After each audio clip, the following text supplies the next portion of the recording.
Hi there, welcome to today's show where I'm going to share with you 3 high impact changes that you can make right now in your daily routine to get a great night's sleep.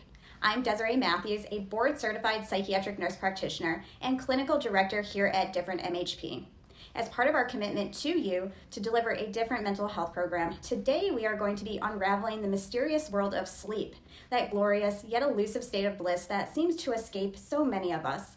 I have helped thousands of people reclaim their sleep, and today I'm going to share with you 3 ways to optimize for a great night's sleep. Sleep is supposed to be a natural and intuitive process, but it becomes a tricky puzzle for about a third of adults worldwide. I mean, who hasn't had a night or two of tossing and turning, right? Whether it's trouble falling asleep, staying asleep, or waking up at the crack of dawn. We've all been there at some point. But for millions of Americans, the struggle is real, and it's chronic, and it's long-lasting. I've heard so many people tell me they've been bad sleepers their entire lives, tossing and turning, staring at the ceiling every single night. There can be a lot of causes for insomnia, whether that's an underlying mental health condition like depression or anxiety, or even medical conditions like sleep apnea. Other times, it can be seemingly small habits that we have in our daily routines that throw a wrench in our sleep, like that extra cup of coffee in the afternoon or those late night Netflix binges. Many of us have lived at some point with the effects of poor sleep. We can feel just plain bad, sluggish, have a hard time concentrating. Maybe it's even affected your ability to go to work, spend time with friends or family, or even enjoy that dream vacation. Sleep has a serious impact on our quality of life, and people that struggle with chronic sleep problems can feel very alone.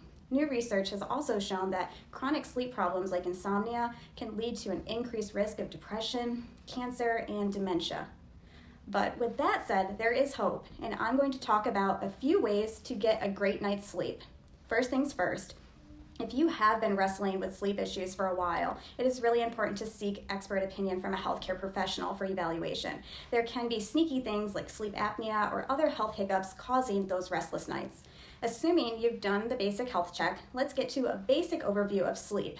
So let's get started.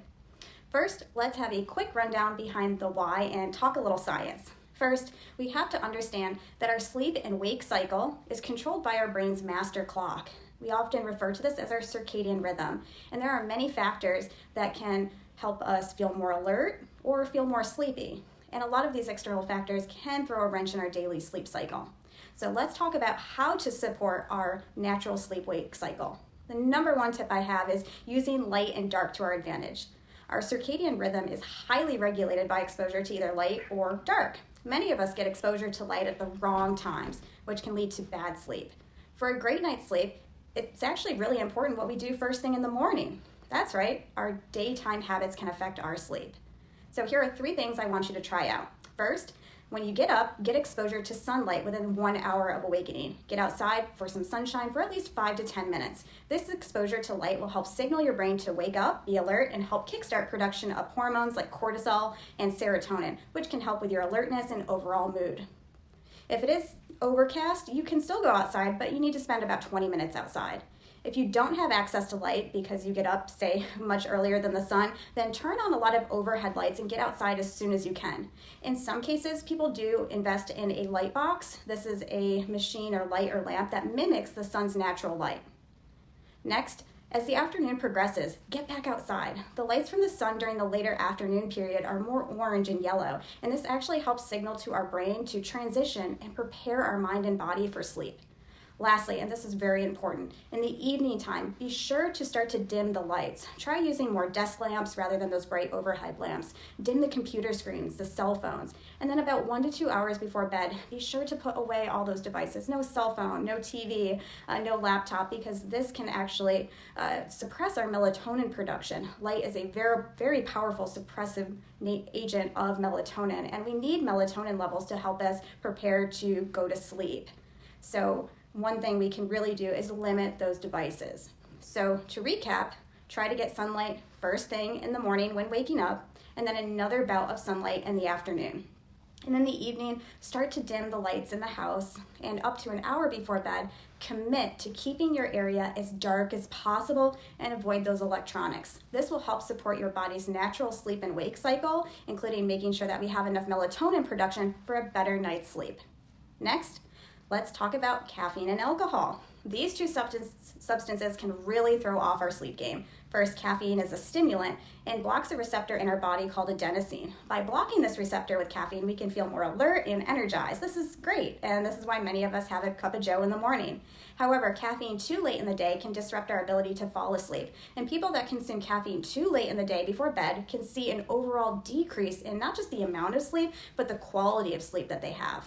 Alcohol can also have a similar effect on disrupting sleep and the quality of sleep and actually how we sleep. It can actually change the phases of our sleep that our brain goes through at night. Thus, we can wake up feeling very sluggish and tired despite sleeping 8-9 hours. So if you are going to consume caffeine, I recommend cutting caffeine intake off about 8 to 12 hours before bed. Some people can go a little bit lower than that. Some people need about 12 to 14 hours as a cutoff, but everybody's different, so find something that works for you. For me, I have a hard cutoff at 12 p.m. And keep in mind to check out those sneaky sources of caffeine like sodas, tea, chocolate, chocolate-containing drinks, even some ice creams, gum, and carbonated water these days have sources of caffeine.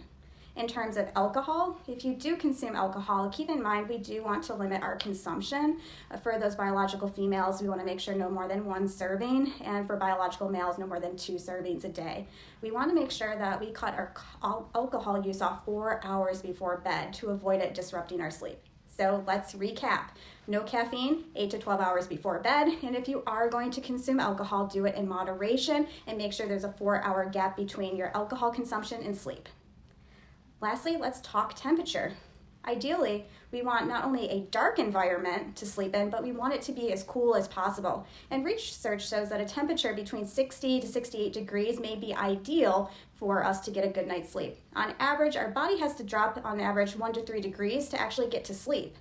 One of the best ways to help cool our body down is to actually expose it to heat. So take a hot shower, a hot bath, or sauna bathe for about 10 to 15 minutes. Exposure to heat will cause your body to work overtime to cool yourself off. So if you've ever gotten out of a hot shower and felt sleepy, it's because your body is cooling off. As an added bonus, to stay cool throughout the evening, we want to make sure that we take advantage of the programmable smart thermostats, so keep it a little bit cooler in the evening than you would in the daytime. You also want to be mindful of what you wear to bed. So your bed sheets and your bed covers, your pajamas, you want this material to be loose and breathable. So think your natural fibers like cotton, linen, bamboo, or even washable silk. So let's recap all of this. First, get out, see sunlight first thing in the morning and in the afternoon. You can use a light box or overhead light in a pinch. Avoid caffeine at least 8 to 10 hours and alcohol at least 4 hours before bed. And sleep in a cool environment, ideally 60 to 68 degrees Fahrenheit. Take a hot bath or shower to help speed up the cooling process as well as give yourself some nice relaxation. The great news is that many of these tips cost no money at all and you don't need any specialized equipment to get started. There are times that even the best sleep routine cannot fix, so don't feel alone. If you find that you're finding yourself having a hard time sleeping, even after following some of these tips, please schedule an appointment with one of our experts so that we can come up with a solution that is personalized. We are here to help. So don't let another bad night's sleep rob you of your energy, your productivity, so that you can be your best self and enjoy the adventures of life.